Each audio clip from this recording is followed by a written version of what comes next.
எல்லியல் அரசியல் போக்கையே தீர்மானித்தவரும் நவீன தமிழ்நாட்டு நம் மனைவியாக நமது மாநிலத்தின் தொழில் வளத்தை கட்டமைத்தவரும் தமிழாகவே வாழ்ந்து உலக தமிழர்களின் நெஞ்சங்களில் எல்லாம் நிறைந்தவரும் எனக்கு அரசியல் பயிற்சி தந்து ஆளாக்கியவருமான அருமை தாத்தா முத்தமிழறிஞர் தலைவர் கலைஞர் அவர்களை வணங்குகிறேன்.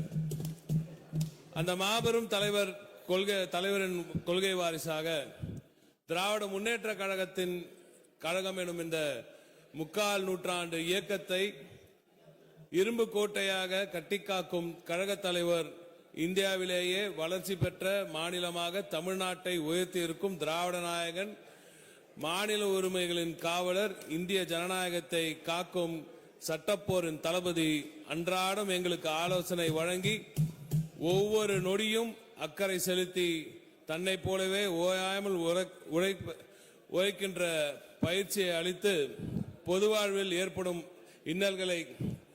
இன்னல்களால் நாங்கள் சோர்வடையும் போதெல்லாம் தட்டி கொடுத்து உற்சாகப்படுத்த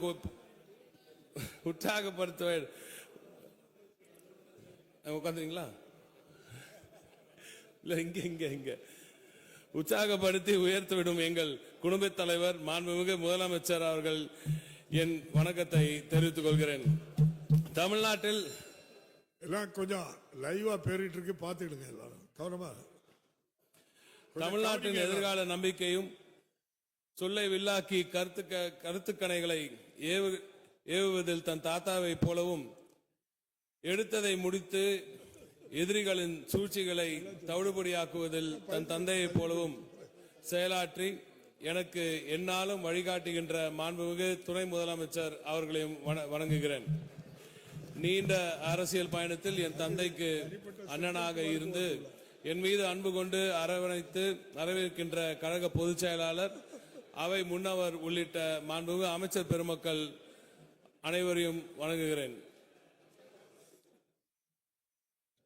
தோற்றத்திலும் பண்பிலும் உயர்ந்து நின்று பேரவையின் மாண்பு காக்கும் மாண்புமிகு பேரவைத் தலைவர் அவர்களே, உங்களுக்கும் எனது வணக்கம். தங்களுக்கு என் மீது என்ன கோபம் என்று தெரியவில்லை. நேற்றே மகேஷை பேச வச்சிருக்கலாம். இன்னைக்கு மாண்புமிகு பள்ளிக்கல்வித்துறை அமைச்சர் அவர்களை இன்னைக்கு பேச வச்சு அவர் பேசின பிறகு நான் என்னெல்லாம் பேச விடுறீங்க. அவர்களது பேச்சுக்கிடையே என்னது பேச்செல்லாம் எடுபடுமா என்று தெரியவில்லை. ஆனால் பேச்சு வருமோ இல்லையோ நிச்சயமாக வீச்சு வரும் திராவிட முன்னேற்ற கழகத்தின் தொண்டனுக்கு. எனவே களத்தில் அந்த பணியை நிச்சயமாக நாங்கள் காட்டுவோம் என்று உறுதியளித்து எடுபடுமான்னு சொல்லாண்டாம. நன்றி. நீங்க நிறைய திராவிட மாடல் எனும் நல்லாட்சிக்கு துணை நிற்கும் தோழமை கட்சிகளின் மாண்புமிகு உறுப்பினர்களுக்கும் ஜனநாயகத்தின் மறுபக்கமான எதிர்கட்சியை சார்ந்த மதிப்புக்குரிய உறுப்பினர்களுக்கும் அனைவருக்கும் எனது வணக்கம். தொழில்துறை அமைச்சராக செயல்படுவதற்கு அடித்தளமாக சட்டமன்ற உறுப்பினர் எனும் இந்த தகுதியை தொடர்ந்து 3வது முறையாக எனக்கு வழங்கி என்னை தங்கள் வீட்டு பிள்ளையாகவே கருதுகின்ற எனது பெருமை வாய்ந்த மன்னார்குடி தொகுதி மக்களுக்கும், திருவாரூர் மாவட்ட கழக செயலாளர் அவர்களுக்கும், மன்னார்குடி தொகுதி அனைத்து ஒன்றிய நகர கழக செயலாளர்களுக்கும், மூத்த முன்னோடிகளுக்கும் மற்றும் அனைத்து உடன்பிறப்புகளுக்கும் எனது மனமார்ந்த நன்றியை நான் இந்த நேரத்தில் தெரிவித்துக் கொள்கிறேன். என் பேச்சின் தொடக்கத்தில் ஆக்சுவலா புறநானூற்று கவிதையெல்லாம் ஒன்று சொல்லலாம்னு நினைச்சோம். அப்புறம் என் டீம் கிட்ட பேசிட்டு இருந்தேன், இதெல்லாம் நமக்கெல்லாம் வராது, இந்த சட்டமன்றத்தில் ஒரே ஒரு தங்கம் தென்னரசு மட்டும்தான் இருக்க வேண்டும், அவரால் மட்டும்தான் இதெல்லாம் செய்ய முடியும் என்று கூறினார்கள். ஆகவே அதை விடுத்துவிட்டு நேரடியாக மாண்புமிகு பேரவைத் தலைவர்களே, வடக்கை தெற்கின் பக்கம் திரும்பி பார்க்க வைத்த பேரறிஞர் அண்ணா அவர்கள் 22/2/1959 அன்று தனது ஹோம்லேண்ட் இதழில் இவ்வாறு கூறுகிறார். It is an economic tenet, pure and simple. There should not be concentration of industries in a particular region alone. Industries ought to be spread out. If not, there would be imbalance. அதாவது தொழில்கள் ஒரு பகுதியில் மட்டும் குவியக்கூடாது, அவை சமமாக பரவ வேண்டும். இல்லையெனில் சமநிலை இழப்பு தவிர்க்க இயலாதாக ஆகிவிடும் என்று கூறுகிறார் பேரறிஞர் அண்ணா அவர்கள்.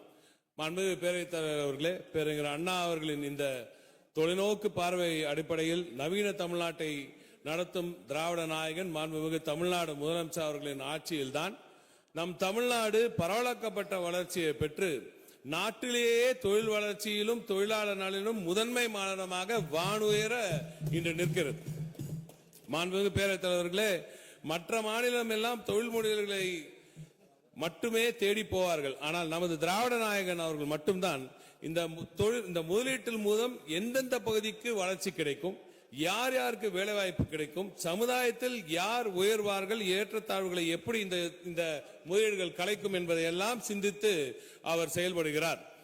தொழில்துறையை தமிழ்நாட்டிற்கு வருமானம் சம்பாதிக்கும் ஒரு துறையாக மட்டும் அவர் பார்ப்பதில்லை, ஒட்டுமொத்த தமிழ்நாட்டு மக்களின் வாழ்க்கையை மேம்படுத்தும் ஒரு கருவியாகவே தான் அவர் இதை பார்க்கிறார். ஆகையால் தான் மாண்புமிகு பேரவைத் தலைவர்களே, முதலமைச்சர் அவர்களின் மனதுக்கும் மிகவும் நெருங்கிய இந்த துறையாக இது இருப்பதனால்தான் அவர் அலங்கரித்த மேடைகளிலேயே அதிகமான மேடைகள் தொழில்துறையின் மேடைகளாக தான் அமைந்திருக்கிறது.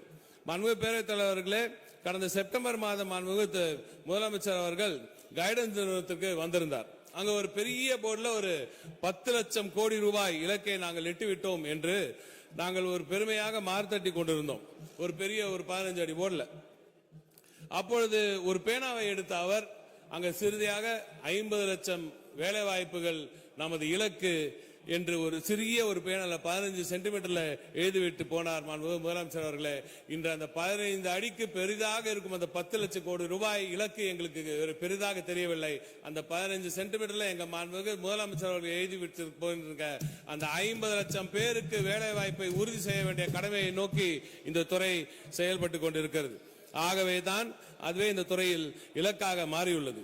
மாண்புமிகு பேரவைத் தலைவர்களே, மாண்புமிகு முதலமைச்சர் அவர்கள் இந்த $1 trillion என்ற இலக்கை அடைய தமிழகத்தில் உள்ள அனைத்து துறைகளும் இணைந்து செயல்பட வேண்டும். அதில் தொழில்துறை முக்கிய பங்காற்றும். இந்த நோக்கத்துடன் தான் அனுதினமும் இந்த இலக்கை நோக்கி தொடர்ந்து நம்ம தொழில்துறையோட என்டையர் டீம் இந்த செயல்பாட்டில் தான் சமீபத்தில் ஒன்றிய அரசின் புள்ளியியல் துறையால் வெளியிடப்பட்ட இந்திய அளவிலான பொருளாதார வளர்ச்சி குறியீட்டில் ஒன்றிய அரசின் பல்வேறு இடையூறுக்கு இடையேயும் இந்தியாவில் உள்ள அனைத்து மாநிலங்களையும் பின்தள்ளிவிட்டு 9.69 விழுக்காடு என்கிற வரலாற்று சிறப்புமிக்க பொருளாதார வளர்ச்சியை அடைந்து இந்த நாட்டின் முதன்மை மாநிலமாக கம்பீரமாக உயர்ந்து நிற்கிறது நமது தமிழ்நாடு.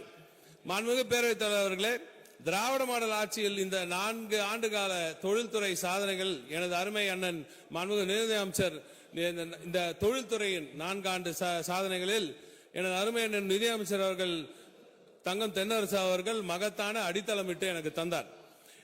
இந்நேரத்தில் அவர்களுக்கு எனது ஸ்பெஷல் நன்றியை நிச்சயமாக நான் தெரிவிக்க வேண்டும். மாண்புமிகு முதலமைச்சர் அவர்கள் முயற்சியினால் தான் தமிழ்நாட்டில் தொழில் வளமும் முதலீடுகளின் தரமும் தொழில் வளமும் முதலீடுகளின் தரமும் எண்ணிக்கையும் மளமளவென உயர்ந்து வருகிறது. ஆனுவல் சர்வே ஆஃப் இண்டஸ்ட்ரீஸ் 22-23 அறிக்கையின்படி 27.74 லட்சம் தொழிலாளர்கள் கொண்டு உற்பத்தி துறையில் இந்தியாவிலே தமிழ்நாடு தான் நம்பர் 1 இன்று திகழ்கிறது. பேரவைத் தலைவர்களே, எனவேதான் நாஸ்காம் ஜெனரல் டேட்டா படி உலகளாவிய திறன் மையங்களில் ஜிசிசிஸ்ல கடந்த 4 ஆண்டுகளில் மட்டும் 94,121 வேலை வாய்ப்புகளை உருவாக்கப்பட்டு இதன் மூலம் இந்திய அளவில் உயர்தர வேலை வாய்ப்புகள் வழங்கும் முதலிடத்தில் தமிழ்நாடு தான் இன்று இருந்து வருகிறது. இப்படி உற்பத்தி மற்றும் சேவை இரண்டும் நம்பர் 1 மாநிலமாக திகழ்கிறது தமிழ்நாடு. இந்த உற்பத்தி சேவை ரெண்டுமே எல்லா மாநிலங்களும் அப்படி இருக்காது மாண்புமிகு பேரவைத் தலைவர்களே. ஏன்னா இப்ப நீங்க தெலுங்கானாவை எடுத்துட்டீங்கன்னா அவங்க சேவை துறையில இருப்பாங்க, கர்நாடகா எடுத்தீங்கன்னா சேவை துறையில் இருப்பாங்க, மகாராஷ்டிரா பாத்தீங்கன்னா அவங்க உற்பத்தி துறையில இருப்பாங்க, குஜராத் உற்பத்தி துறையில இருக்கும்.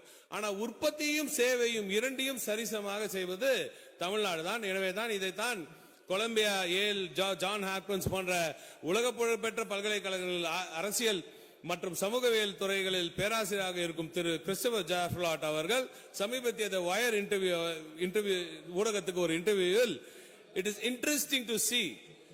interesting to see that if there is a model in India today, பேரவைத் தலைவர் அவர் கூறுகிறார், it is interesting to see that if there is a model in India today that is to be followed in India today, it is Tamil Nadu model.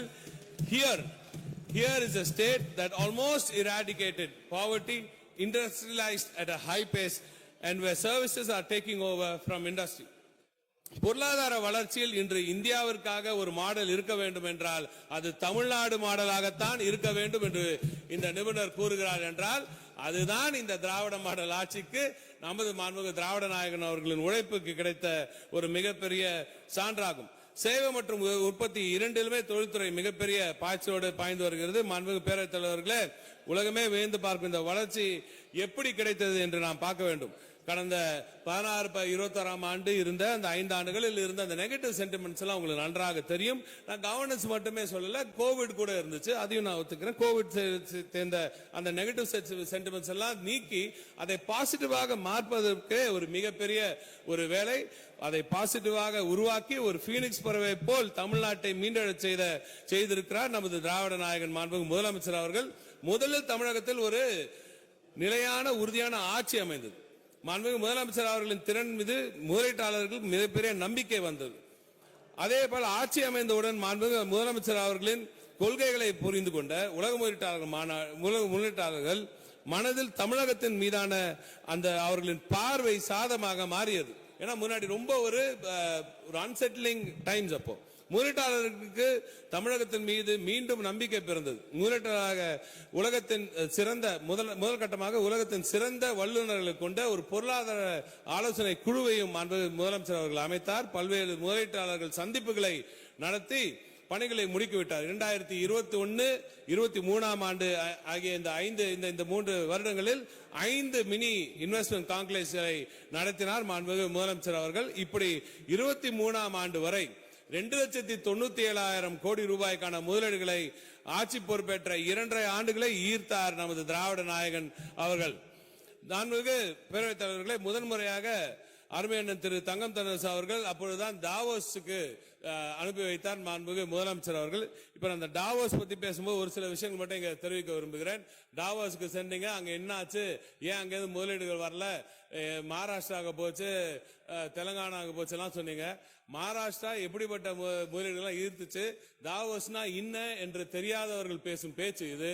Davos பல நாடுகளில் இருந்தும் வரும் அந்த முதலீட்டாளர்கள் எல்லாம் பெரிய மிகப்பெரிய ஜாம்பவான்கள் எல்லாம் குடுமிக்கிறார்கள். சோ நீங்க உலகம் ஃபுல்லா சுத்திட்டு போறதுக்கு பதிலா ஒரே இடத்துல இருந்து எல்லாரையும் பார்க்கலாம். உலகத்துல பல நிபுணர்கள் அங்க சந்திக்கலாம். எனவே அது ஒரு மிகப்பெரிய சந்திப்புக்கான இடம்.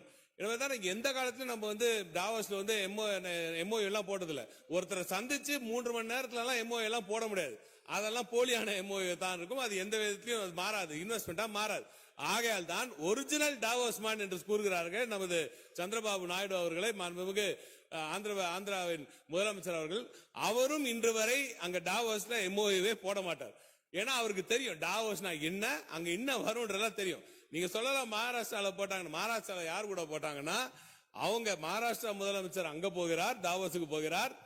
மும்பையில ஒரு மிகப்பெரிய நிறுவனத்தின் மும்பையிலேருந்து வர அந்த இன்வெஸ்ட்மெண்ட்டை இவர் டாவோஸ்ல உட்கார்ந்து காணொலி காட்சி மூலமாக மும்பையில இருக்கிற இன்வெஸ்டரோட இவர் கையெழுத்து எடுக்கிறார். இது எந்த விதத்துல இது ஒரு எம்ஓஏ என்று நீங்கள் கருதுவீர்கள் என்று தெரியவில்லை. இதற்கு மேல டீட்டெயிலா போனா இன்னொரு மாநிலத்தை கொஞ்சம் ஏதாவது குறைவா பேசுற மாதிரி இருக்குன்றதுனால நாகரிகம் கருதி நான் அதோட விட்டு இருக்கிறேன். மாண்புமிகு பேரவைத் தலைவர்களே, மாண்புமிகு திராவிட நாயகன் அவர்களின் அரசு ஒரு எம்ஓஏல சைன் பண்ணா நாம மட்டும்தான், தமிழ்நாடு மட்டும்தான் இன்னைக்கு இந்திய அளவில் எந்த விதத்திலும் இன்சென்டிவ் பே பண்ணாம இருந்ததே கிடையாது. ஒரு கண்டினியூஸா இன்சென்டிவ்ஸ் கரெக்டா பே பண்ற ஒரே மாநிலம் திராவிட நாயகன் அவர்கள் இந்த தமிழ்நாடு. ஆகையால் தான் ஒரு எம்ஓஏ நாம போட்டா அந்த எம்ஓஏ மேல முழுமையான நம்பிக்கை இண்டஸ்ட்ரிக்கு இருக்கு.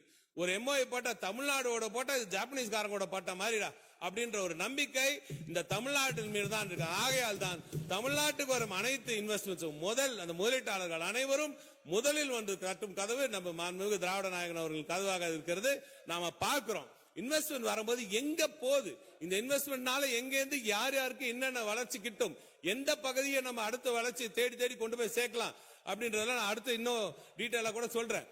ஆனா இந்த இன்வெஸ்ட்மெண்ட் வரும்போது அந்த எம்ஓஎஸ் ஏன் சைன் பண்ணலன்றதெல்லாம் தயவு செஞ்சு கேட்காதீங்க. தேடி தேடி உலகம் எங்கும் சுற்றி கொண்டு அங்கிருந்து இன்வெஸ்ட்மெண்ட் கொண்டு வந்து சேர்த்து கொண்டு இருக்கிறோம். எனவே உங்களது விமர்சன மையங்கள் நான் தப்பு என்று சொல்லவில்லை, ஆனால் அது கொஞ்சம் எஜுகேட்டட் விமர்சனமாக இருக்க வேண்டும். இதனால் தமிழ்நாட்டுக்கு வர வேண்டிய அந்த முதலீடுகள் பாதித்து விடக்கூடாது என்பதுதான் எனது கோரிக்கை. ஏன்னா இப்படி 3 மாதங்களில் 2.5 வருடங்களில் 2,97,000 கோடி ரூபாய் முதலீடுகளை ஈர்த்தார் நமது திராவிட நாயகன் அவர்கள். ஜிம் 24 குறித்து நிச்சயமாக சொல்ல வேண்டும். இதை தொடர்ந்து 2024 ஆண்டு நடத்தப்பட்ட இன்று இந்தியாவே வியந்து பார்க்கும் ஜிம் 2024 உலக முதலீட்டாளர் மாநாடு தான் இதுவரை தமிழகம் ஏன் இந்தியாவே காணாத ஒரு பிரம்மாண்டமான மாநாடாக அது அமைந்தது. இது மூலம் 6,64,000 கோடி ரூபாய் முதலீடுகளாக தமிழ்நாட்டுக்கு ஈர்த்தார் திராவிட நாயகன் அவர்கள். மாநாட்டை நடத்தும் போது இது கண்துடைப்பு வேலை, இது ஒரு முதலீடும் வராது என்று பலரும் ஆருடம் கூறினார்கள். ஆனால் இவர் எப்போதும் முதலமைச்சராக முடியாது என்று கூறிய பல அரசியல் ஜோதிடர்களின் முகத்தில் கரியை பூசியவர் நமது முதலமைச்சர் அவர்கள் என்பதை இவர்கள் எல்லோரும் மறந்துவிட்டார்கள். ஆகையால் தான் ஜனவரி மாதம் 7-8 கையெழுத்துப்பட்ட இந்த பல புரிந்துணர்வு ஒப்பந்தங்கள் அடுத்த சில மாதங்களிலே படிப்படியாக அடிக்கல் நாட்ட விழா மூலம் முதலீடுகளாக மாறியதையும் இந்த தமிழ்நாடு பார்த்தது, வியந்தது. மற்றவர்களை போல புரிந்துணர்வு ஒப்பந்தங்கள் போட்டவுடன் அவரது பணியை நிறுத்தவில்லை. உடனடியாக துறை அமைச்சர் என்ற முறையில் எனது தலைமையில் நமது CS அவர்களும் சேர்த்து அனைத்து உயர் அதிகாரிகளையும் இணைத்து ஒரு கமிட்டியை போட்டார். இப்ப எதிர்கட்சி உறுப்பினர் கூட சொன்னார் கமிட்டியில ஒண்ணு நடக்கல. கமிட்டியில ஒண்ணு நடக்காமையா இவ்வளவு பெரிய கன்வர்ஷன் ரேட்டை கொண்டு வந்து காமிச்சிருக்கோம். அந்த கன்வர்ஷன் ரேட்டை இன்னும் கொஞ்சம் நேரத்தில் உங்களுக்கு சொல்றேன். இவங்க அதே மாதிரி நாங்க 2 ஜிம் நடத்துறோம் அப்படின்லாம் சொன்னாங்க. நான் அதுக்குள்ள போவானான் தான் இருந்தேன். நான் இதான் இதுக்குள்ள போனா பெரிய விவாதமா போயிடும். இது எதுக்கு இப்ப இந்த நேரத்தில், ஏன்னா சொல்ல வேண்டிய நல்ல விஷயம் நிறைய இருக்கு பேரை தவிர. பட் எதுக்கு அதுக்குள்ள போன பட் நமக்கு உறுப்பினர் அவர்கள் அதை எழுப்பினதுனால சொல்றேன். ஜிம் 2015 பத்தி சொன்னாங்க. அதுல போனா ரொம்ப கம்மியா இருக்கு. நான் அதுக்குள்ள நான் போவே இல்லை, விட்டுறேன் அதை. ஆனா ஜூன் 2019 பொறுத்தவரை அதுல 1,55,248 கோடி வெறும் இண்டஸ்ட்ரீஸ் டிபார்ட்மெண்ட் மட்டும் சொல்றேன். நான் மத்த இது கூட போல. வெறும் இண்டஸ்ட்ரீஸ் டிபார்ட்மெண்ட் 1,55,248 கோடிக்கான MOUக்களை அந்த அன்றைய அதிமுக ஆட்சி இட்டது. அது மூலம் ஒட்டுமொத்தமாக 3,93,000 பேருக்கு வேலை வாய்ப்புகள் கிட்டும் என்று அவர் கூறுகிறார்கள். ஆனால் நான் உண்மையாக சொல்கிறேன் மாண்புமிகு பேரவைத் தலைவர்களே, மாண்புமிகு திராவிட நாயகன் அவர்கள் பத்தி உங்களுக்கு புரியும், தெரியும். அவர்களுக்கு எந்தவித காழ்ப்புணர்ச்சியும் கிடையாது. யார் போட்ட MIA இருந்தாலும் அதையும் சேர்ந்து நாம் தான் நிச்சயமாக தொடர்ந்து கண்காணித்து அதையும் டிரான்ஸ்லேட் பண்ணுவோம் என்று கூறினார்கள். அப்படி தொடர்ந்து நாங்கள் டிரான்ஸ்லேட் பண்ண இந்த கன்வர்ஷன் கொண்டு வந்தா கூட, அவங்க போட்ட MOUலையும் நாங்க கொண்டு வந்த கன்வர்ஷன்ல போட்டா கூட 56,250 கோடி, அதாவது 36.23% தான் கமிட்டட் இன்வெஸ்ட்மெண்ட் இது வரைக்கும் வந்திருக்கு. இது எப்ப வேணும்னாலும் உங்களுக்கு தேவைனாலும் அந்த டீடைலை நான் நிச்சயமாக கொடுக்கிறேன். டு பி ஃபேர், உங்களுக்கு அந்த கோவிடும் வந்துச்சு. இருந்தாலும் அதையும் தாண்டி நாங்கள் அதை தொடர்ந்து கண்காணித்து அதையும் கன்வெர்ட் செய்து வருகிறோம் என்ற அந்த செய்தியை இங்கே தெரிவிக்கிறேன். எனவேதான் ஜிம் 2024 மூலம் நாம் 50% எட்டினாலே பெரிய விஷயம். அது நீ 50% பண்ணுவியா அப்படின்னு பெரிய விஷயம். அது பண்ணிட்டாலே பரவாயில்ல. 30% நல்ல விஷயம், 50னா பெரிய விஷயம் பண்ணுவீங்களான்னு கேட்டாங்க. ஆனால் அன்றே நிச்சயமாக 60% செய்வோம் என்று கூறினோம். சென்ற ஆண்டு இதே பேரவையில் மாண்புமிகு முதலமைச்சர் அவர்கள் இருக்கும் பொழுது 50 இல்ல 60% எட்டிவிட்டோம் என்று நான் கூறினேன். 60% எட்டிவிட்டேன் என்று நான் கூறினேன். அதைத்தான் இன்று அதை இன்னும் தாண்டி அவர் போலவே நாங்கள் அப்படியே முடிச்சிடறேன். உங்களுக்கான அறிவிப்பு மிக விரைவில் இருக்கிறது. அந்த 33 கணக்கு பண்ணக்கூடாது. நீங்க அந்த 33 காலையில இருந்து ஓடிட்டு இருக்குது. ஆமா, அது அதனால மனு பேரவைத் தலைவர்கள் ஒரு உச்சத்தை தொட்டவுடன் அமைதியாக உட்காருவதில்லை நமது முதலமைச்சர் அவர்கள். ஆகையால் தான் 60% என்று நான் சொன்னவுடன் எப்போது 70 எப்ப தொடுவ அப்படின்னு அவர் உடனே கேட்டார். மனு பேரவைத் தலைவர்களே, அவைக்கு இன்று நான் கூறுகிறேன், அவர் சொன்ன 70 மட்டுமல்ல 72% கன்வர்ஷன் ரேட்டை தொட்டு இன்று மிகப்பெரிய ஒரு பிரம்மாண்டமான ஒரு முதலமைச்சராக, மாண்புமிகு ஒரு சொன்னதை செய்யும் ஒரு முதலமைச்சராக இங்கே நமது மாண்புமிகு முதலமைச்சர் அவர்கள் இங்கே வீட்டிருக்கிறார். ஜிம் நடக்கும்போது ராஜாக்கு ஒரு டெஸ்ட் வச்சேன், அவன் பாஸ் ஆயிட்டான் அப்படின்னு சொன்னார். எனக்கு பாஸ் பண்ணா பத்தாது முதலமைச்சர் பேரவைத் தலைவர்களே, டிஸ்டிங்ஷன் வாங்க வேண்டும். நிச்சயமாக அந்த 80% நான் தொடுவேன் என்ற அந்த உறுதிமொழியை இங்கே பேரவைக்கு நான் அளிக்க விரும்புகிறேன். மாண்புமிகு முதலமைச்சர் அவர்கள் 2022-24 வரை ஜப்பான், உங்களுக்கு நல்லா தெரியும், Japan, Singapore, Spain, Dubai, America என 5 நாடுகளுக்கு முதலீடுகளை ஈர்க்க சென்றார். அதுவும் இங்க என்னாச்சுன்னு கேட்டீங்க. 36 புரிந்துணர்வு ஒப்பந்தங்கள், அதன் மூலம் 23 ஒப்பந்தங்கள் ஏற்கனவே முதலீடாக மாறிவிட்டது என்ற அந்த மகிழ்ச்சியான செய்திகளும் நான் இங்கே செய்தியை நான் தெரிவிக்க விரும்புகிறேன். 2021 ஆண்டு முதல் இன்று வரை 10,27,547 கோடி ரூபாய் முதலீடுகளை பெற 897 புரிந்துணர்வு ஒப்பந்தங்களை கையெழுத்திட்டிருக்கிறோம்.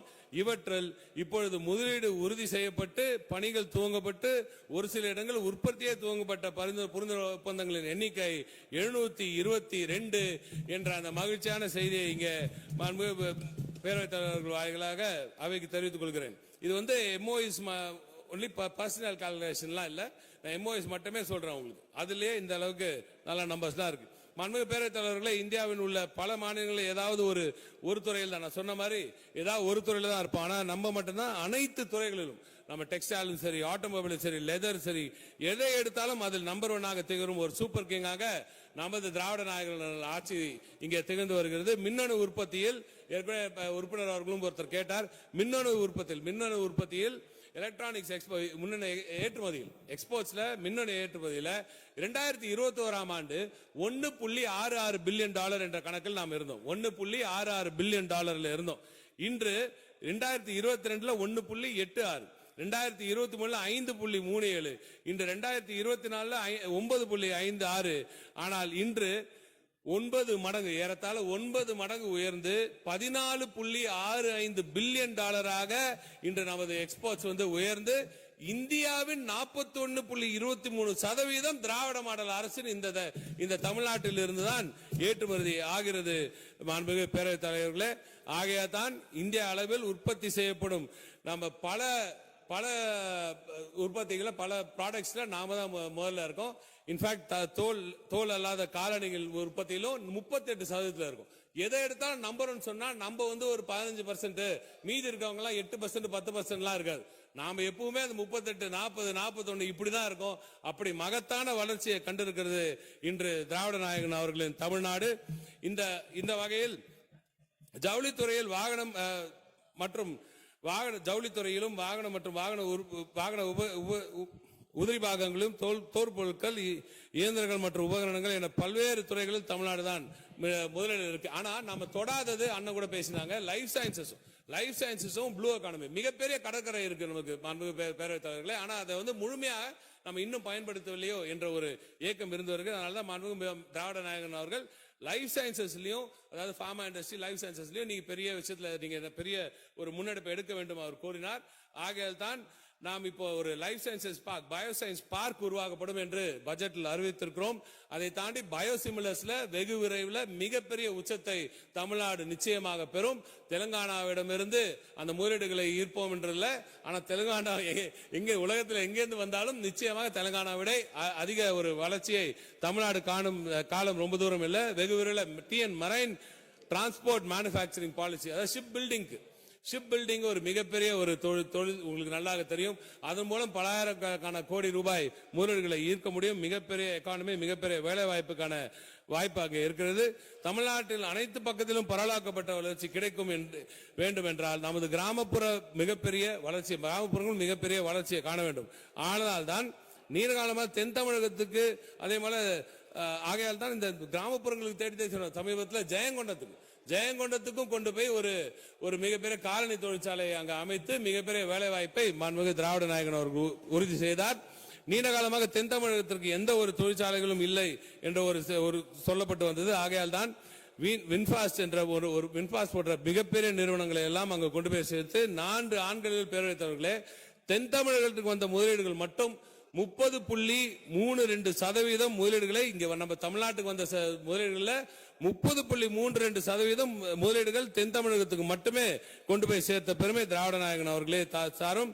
தூத்துக்குடியிலும் திருநெல்வேலியிலும் சொல்றேன், மிகப்பெரிய இண்டஸ்ட்ரியல் பூம் என்றே கூறலாம். மிகப்பெரிய இண்டஸ்ட்ரியல் பூம் அங்க நிச்சயமாக வரப்போகிறது. வின்பாஸ்ட் நிறுவனம் கொண்டு போய் சேர்த்தீங்க, அது மூலம் என்ன கிடைக்குது, என்ன எங்க ஊருக்கு என்ன கிடைக்குதுன்னு கேட்கலாம் பல பேர். ஆனா வின்பாஸ்ட் நிறுவனம் வரும்போது என்ன சொன்னா, எங்களுக்கு தேவையான ஆட்கள் இங்க கிடைக்காது, ஆனா நாங்க வெளி மாநிலங்கள எடுக்கிறேன், இல்ல வெளி மாவட்டங்களா தான் எடுக்கிறேன் அப்படிலாம் சொன்னாங்க. இதை நம்ம திருப்பதி ஆகும்போது நமது பாராளுமன்ற உறுப்பினர் அக்கா கனிமொழி அவர்களும் நானும் அங்க நிற்கும் போது அவங்க சொன்னாங்க, உடனடியாக நீங்க இதை தமிழ்நாடு மற்ற மாநிலங்கள் மாதிரி நீங்க இதை நினைக்க கூடாது, இங்க நீங்க எங்க எவ்வளவு பெரிய இண்டஸ்ட்ரியை போட்டாலும் நிச்சயமாக அங்க ஒரு மிகப்பெரிய வேலை வாய்ப்பை தகுதியான ஆட்களை எங்களால் தர முடியும் என்று கூறி உடனடியாக கலெக்டரை பேசி மாண்புமிகு துணை முதலமைச்சர் நமது இளம் தலைவர் அவர்களும் கூறி நான் முதலும் கூட வழியாக ட்ரெயின் பண்ணப்பட்ட அந்த மக்கள் டீச்சர்ஸை வச்சு ட்ரெயின் பண்ணி இப்ப மிகப்பெரிய அளவில் 340 பசங்களை அங்க கொடுத்து அதுல 200 பேர் தேர்வு செய்து வெகு விரைவில் வின்ஃபாஸ்ட் நிறுவனத்தில் நமது பிள்ளைகள் அந்த பகுதியை சார்ந்த பிள்ளைகள் வேலைக்கு அமரும் அந்த நாள் வெகு தூரத்தில் இல்லை. திருநெல்வேலி தூத்துக்குடி இந்த ஏரியாவுக்கு மட்டும் சொல்லிட்டீங்க. மதுரைக்கெல்லாம் என்ன இருக்குன்னு கேட்டீங்க. ஏற்கனவே மதுரைக்கு மிகப்பெரிய ஒரு வர திருநெல்வேலி தூத்துக்குடி மட்டும் இருக்கு. எங்க தென்காசிக்கும் கன்னியாகுமரிக்கும் என்ன ஆச்சுன்னு நீங்க கேட்கறீங்க. கன்னியாகுமரிக்கும் தென்காசிக்கும் நிச்சயமாக அறிவிப்புகளில் நல்ல செய்திகள் இருக்கின்ற என்ற அந்த நல்ல செய்தியை இங்கே கூறுகிறேன். தொழிற்சாலைகளை கண்டறியதாக இந்த அதே போல தொழிற்சாலையிலே கண்டிராத இந்த மத்திய மண்டலம் திருவாரூருக்கும் நாகப்பட்டினத்துக்கும் அதே போல தஞ்சாவூருக்கும் முதலாக வருது எல்லாருக்கும் தஞ்சாவூருக்கும் டெல்டா பகுதிகளுக்கு மிகப்பெரிய ஒரு தொழில் புரட்சியை செய்தவர் மாண்புமிகு முதலமைச்சர் அவர்கள். அங்கதான் முதல் முறையாக சிப்காட்டை அறிவித்த மாண்புமிகு முதலமைச்சர் அவர்களின் ஆட்சியில் தான் வெகு விரைவில் நாகப்பட்டினத்துக்கும் நல்ல செய்தியும் நிச்சயமாக வரும். வரலாற்று முதல் முறையாக தஞ்சை, திருவாரூர், நாகை பகுதிகளுக்கு சிப்காட்டை அறிவித்து இங்கே அமர்ந்திருக்கார் மாண்புமிகு திராவிட நாயகன் அவர்கள். திருச்சியில ஒரு மிகப்பெரிய எலக்ட்ரானிக் கிளஸ்டர் ஜேபிள் ஏற்கனவே யுஎஸ்ல கொண்டு போய் சைன் பண்ண அந்த திட்டம் அது திருச்சியில மிகப்பெரிய எலக்ட்ரானிக் கிளஸ்டர் உருவாக போகுது.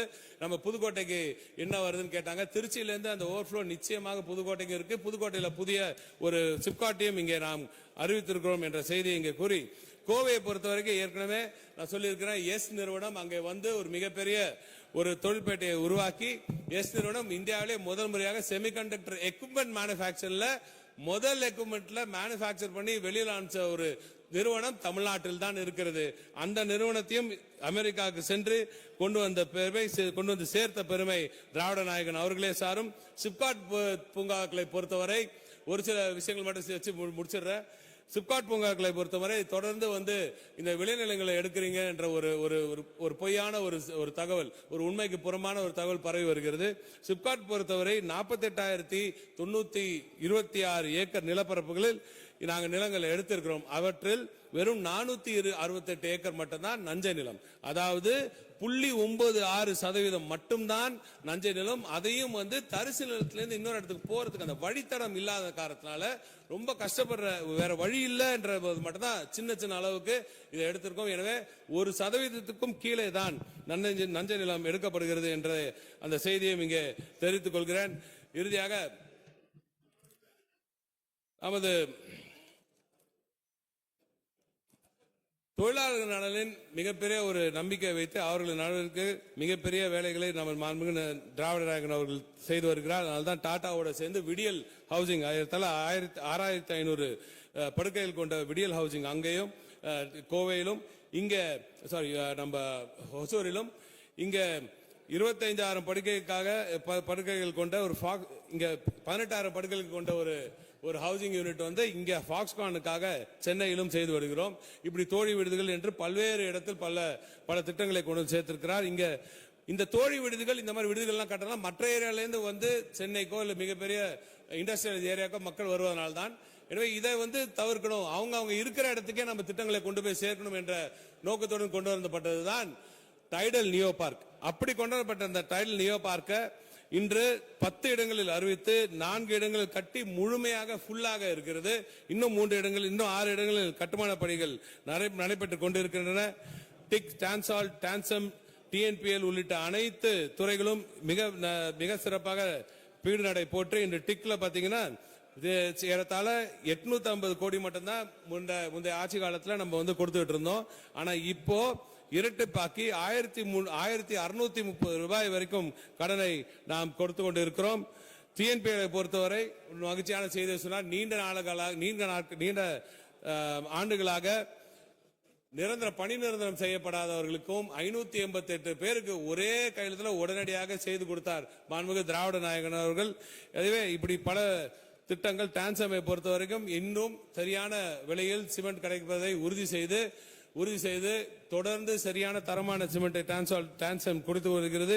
இப்படி அனைத்து இந்த துறையை பொறுத்தவரை அனைத்து விடயங்களிலும் மிக சிறப்பான பணியை செய்து மாண்புமிகு திராவிட நாயகன் அவர்களின் இந்த ஆட்சியில் தமிழ்நாட்டுக்கு பெருமை சேர்க்கும் வளர்ச்சியை இந்த துறை உறுதி செய்யும் என்று கூறி இந்த மானிய கோரிக்கை பதிலுரையில் தயார் செய்து அனுதினமும் எனக்கு துணை நின்று ஆலோசனைகளை வழங்கிய நமது தலைமை செயலாளர் நிதித்துறை செயலாளர் எனது துறை செயலாளர் அருண் ராய் அவர்கள், சந்தீப் சக்சேனா அவர்கள், சாய்குமார் அவர்கள், தரேஸ் அகமது அவர்கள், மகேஸ்வரன் அவர்கள், திருமதி பல்லவி பல்தேவ் அவர்கள், சந்தீப் நந்தூரி அவர்கள், அஜய் யாதவ், செந்தில்ராஜ், திருமதி ஸ்னேகா மற்றும் திருமதி அலமேலு மங்கை, துறையின் உயர் அதிகாரிகள் ஆகியோர் அனைவருக்கும் எனது நன்றிகளை நான் இங்கே தெரிவித்துக் கொள்கிறேன். மாண்புமிகு பேரவைத் தலைவர்களே, துறையின் சார்பில் புதிய அறிவிப்புகளை இங்கே வெளியிட விரும்புகிறேன். அதுல ஒரு சில அறிவிப்புகளை மட்டும் படிச்சிருக்கேன்.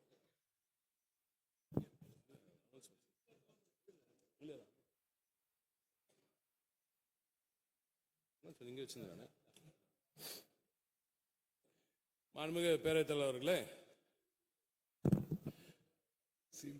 தமிழ்நாட்டில் ஈர்க்கப்படும் அந்நிய நேரடி முதலீடுகளில் குறிப்பிடத்தக்க பங்கை கொண்ட தாய்வான் நாட்டு நிறுவனங்களுக்கு உதிரி பாகங்கள் தயாரிக்கும் உற்பத்தியாளர்களுக்கு என சென்னைக்கு அருகில் 10,000 கோடி ரூபாய் முதலீடு இருப்பதுடன் 20,000 நபர்களுக்கு வேலைவாய்ப்பு உருவாக்கும் வகையில் சர்வதேச தரத்தில் ஒரு பிரத்யேக தாய்வானிய தொழில் பூங்கா அமைக்கப்படும். அமெரிக்கா, ஜெர்மனி, தென்கொரியா, வியட்நாம் ஆகிய நாடுகளிலும் முதலீடுகளை தேடி வழிகாட்டுதல் மற்றும் ஆதரவு சேவைகள் வழங்குவதற்கு இந்நாட்டிலிருந்து இந்நாடுகளில் வழிகாட்டு நிறுவனத்தின் அமர்வுகள் அமைக்கப்படும். கைடன்ஸ் டெஸ்க் ஏற்கனவே ஜூன்ல நம்ம ஜப்பான்ல திறக்க போறோம். தொழில் வளர்ச்சியில் பின்தங்கிய நாகப்பட்டினம் மாவட்டத்திற்கு தகவல் தொழில்நுட்ப துறையில் 600 நபர்களுக்கு வேலைவாய்ப்புகள் உருவாக்கும் வகையில் புதிய மினி டைடல் பூங்கா அமைக்கப்படும். தமிழ்நாட்டில் தொழில்துறையில் சர்வதேச தரத்தில் உற்பத்தி திறனையும் வரலாற்று சிறப்புகளையும் வளர்ச்சி மற்றும் சாதனைகளையும் காட்சிப்படுத்தும் வகையில் தமிழ்நாட்டில் உள்ள தொழில் நிறுவனங்களின் உற்பத்தி பொருட்களின் அருங்காட்சியகம் சென்னையில் அமைக்கப்படும். கள்ளக்குறிச்சி மாவட்டத்தில் ரூபாய் 650 கோடி முதலீடு இருப்பதுடன் 9,000 புதிய வேலைவாய்ப்புகளை உருவாக்கும் வகையில் சின்னசேலம் வட்டத்தில் சுமார் 450 ஏக்கர் பரப்பளவு சிப்காட் தொழில் பூங்கா அமைக்கப்படும். தென்காசி மாவட்டத்தில் முதல் முறையாக ஒரு சிப்காட் தொழில் பூங்கா அமைக்கப்படும். சிவகங்கை மாவட்டத்தில் தொழில் வளர்ச்சியை மேம்படுத்த அங்கே மேலும் ஒரு சிப்காட் பூங்கா அமைக்கப்படும். வேலூர் மாவட்டத்தில் அவை முன்னவர் அவர்கள் கேட்ட மகிமண்டலத்தில் ஒரு சிப்காட் பூங்கா அமைக்கப்படும். திருப்பத்தூர் மாவட்டத்தில் மேலும் ஒரு அற்புதமான சிப்காட் ஒன்று அமைத்து அங்கே 2,500 புதிய வேலைவாய்ப்புகள் உருவாக்கப்படும். திருவாரூர் இது டெக்ஸ்டைல்ஸ்க்கு அங்க ஆடை தயாரிப்புல அவங்க முக்கியமா பாக்குறது அவங்களுக்கு ஆட்கள் கிடைக்கிறது இல்லை. அதனால எல்லாரும் திருப்பூர்ல கொண்டு போய் சேர்த்து அவங்கள வச்சு அங்க அவங்களுக்கு தங்கும் விடுதலாம் கொடுக்கறது ரொம்ப கஷ்டமா இருக்கு. எனவே அதை டீசென்ட்ரலைஸ் பண்ணி தமிழ்நாடு எங்கும் அவர்கள் வர்றதுக்கு தயார் இருக்காங்க. ஏற்கனவே டீல நான் பேசியிருக்கேன்.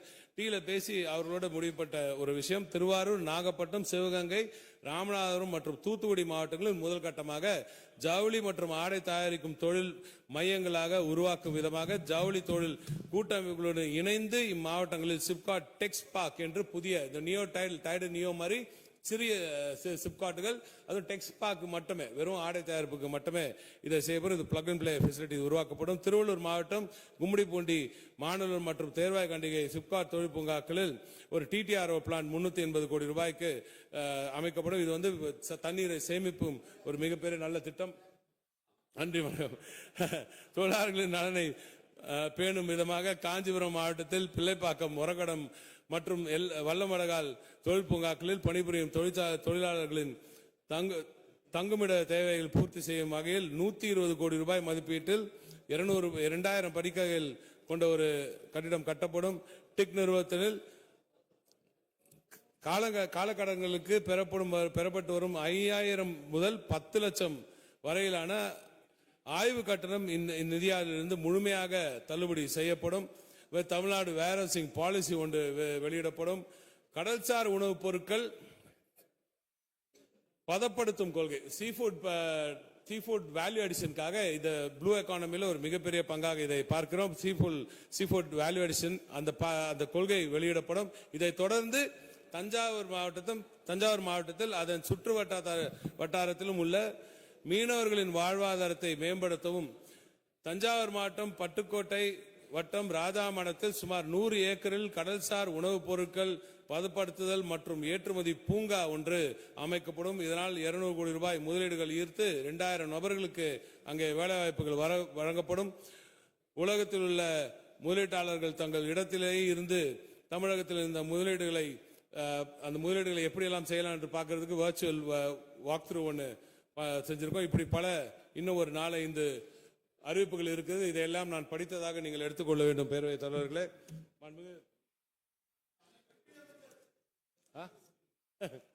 அணைக்கட்டுக்கு அணை நீங்க முதல்ல அணை வாங்க.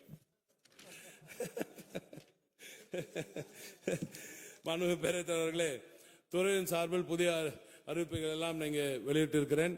பல்வேறு தொழில் வளர்ச்சி திட்டங்கள் மேற்கொண்டு பரவலாக்கப்பட்ட வளர்ச்சியை உறுதி செய்திருக்கும் இந்த அரசு இதனால் வந்திருக்கும் இந்த 77 வெட்டு தீர்மானங்களையும் திரும்ப பெற்றுக்கொண்டு இந்த மானிய கோரிக்கையை நிறைவேற்றி தரும்படி தங்கள் வாயிலாக உறுப்பினர்களை கேட்டுக்கொள்கிறேன். மாண்புமிகு தொழில்நுட்ப பதிலுரை மாண்புமிகு தகவல் தொழில்நுட்பத்துறை அமைச்சர் அவர்கள். மாண்புமிகு பேரவைத் தலைவர்களே, எனக்கு என்றைக்கும் வழிகாட்டியாக திகழும், என்னை எப்பொழுதும் பாதுகாப்பாக வைத்திருக்கும் என் தலைவர் மாண்பு முதலமைச்சர் அவர்களை வணங்கி மூத்த அமைச்சர் பெருமக்கள் அவர்களுக்கும் என் வணக்கத்தை தெரிவித்து இங்கே 2:30 மணி வரைக்கும் காத்திருக்கும் அனைத்து உறுப்பினர்களுக்கும் என் நன்றியை தெரிவித்து என் உரையை துவங்குகிறேன். குறிப்பாக